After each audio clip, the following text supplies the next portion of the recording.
Si vous désirez résoudre le problème de la destinée humaine, comprendre ce qu'il faut faire et ne pas faire, les lois, leurs règlements, leur observance, et considérer tout cela dans votre vie,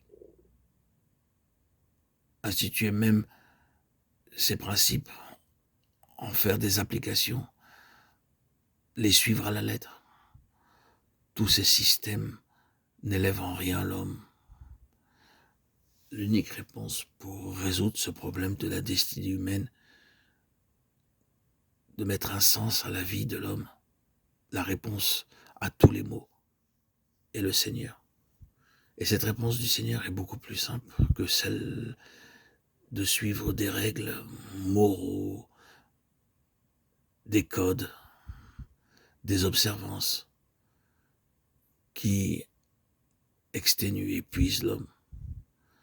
Laissez seulement Christ habiter en vous. Et il travaillera pour vous élever à son propre niveau.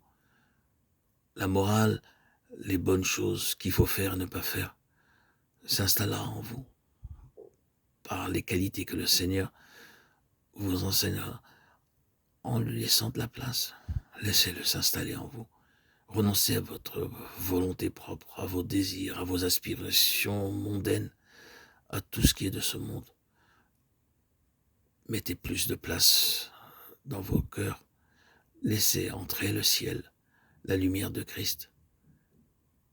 Cet homme céleste vous fera goûter à la plénitude des lois de la vie spirituelle, des lois spirituelles, sans ouvrir le moindre petit livre. Accordez votre cœur à Christ, acceptez-le dès aujourd'hui dans votre vie. Que votre cœur soit disponible, renoncez à vous-même, renoncez à vos honneurs, à vos biens matériels, à tout ce que vous êtes pour lui laisser de la place. Accordez-lui donc une possibilité d'agir en vous. Et ainsi vous serez conforme à son image. Christ sera pleinement formé en vous. Et quand cela sera vrai de tout le corps, vous aurez le nouvel homme universel. N'est-ce pas là la sagesse? Oh, les pauvres philosophes, combien ils ont exténué leur cerveau et beaucoup d'entre eux sont devenus fous en tentant de résoudre le problème de la destinée humaine. La sagesse du Seigneur est tellement simple. Christ en vous est la sagesse de Dieu. C'est ainsi que tout le problème est résolu. Vous n'avez pas besoin de tout imaginer, de tout prévoir, de travailler à la réalisation d'un système colossal de statuts, de règlements, d'observances. Vous devez simplement, le cœur disponible, laisser le Seigneur avoir en vous sa voix. Et le but est assuré. Le chemin est tracé. Le problème de l'univers est résolu sans aucun effort mental. C'est une question de vie. La folie de Dieu est plus sage que les hommes et la sagesse de Dieu est tellement simple. Durant les siècles et des siècles, les hommes se sont épuisés. Et quel est le résultat? Considérez-le aujourd'hui. Oh, quelle triste image du progrès de l'humanité. Mais Dieu réalise son dessein et dans l'invisible, il y a un homme qui grandit et qui doit remplir l'univers. La manière d'agir de Dieu est tellement simple, tellement efficace. Alors, si vous désirez résoudre la question de la sagesse et de la puissance, c'est à la solution de Dieu qu'il faut prendre.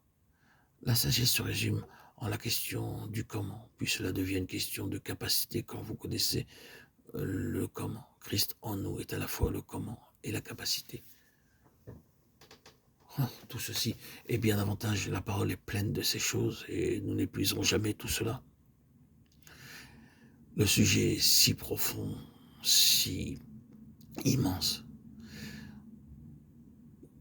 Tout ceci revient à une seule chose, toute chose en Christ. La réponse de Dieu à tout, l'explication de Dieu concerne toute chose et concernant toute chose. Le moyen de tout réaliser de la part de Dieu est un homme, l'homme Christ Jésus. 1 Timothée 2,5. Quand ce monde aura suivi son cours funeste, cette terre habitée sera jugée dans un homme. Les hommes seront jugés par ce qu'est leur relation intérieure vis-à-vis de cet homme. Au jugement, la question ne consistera jamais à évaluer dans un homme la quantité de ce qui est bon ou mauvais, de ce qui est bien ou mal, ou l'importance de cette quantité. Elle dépendra de ce seul point. Êtes-vous en Christ? Sinon, être plus ou moins ceci ou cela ne fait aucune différence. L'intention de Dieu, la proclamation de Dieu est que toutes choses sont dans son Fils. Êtes-vous en lui? Pourquoi n'est-ce pas ainsi? La base du jugement est très simple.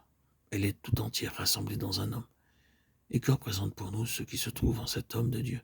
C'est là la base du jugement. Tout revient à cette vérité bénie, très simple et cependant très vaste, que c'est ce que Christ est, qui satisfait Dieu, atteint le but de Dieu et satisfait tous nos besoins. Tout est résumé dans un homme, l'homme Christ Jésus. Frères et sœurs en Christ, bien-aimés, chers amis, qui placez votre foi, votre confiance en Christ, qui laissez le Seigneur s'épanouir en vous, s'établir en vous, qu'il continue ainsi à ouvrir nos yeux pour que nous voyions son homme glorieux et céleste, qui est également le serviteur divin.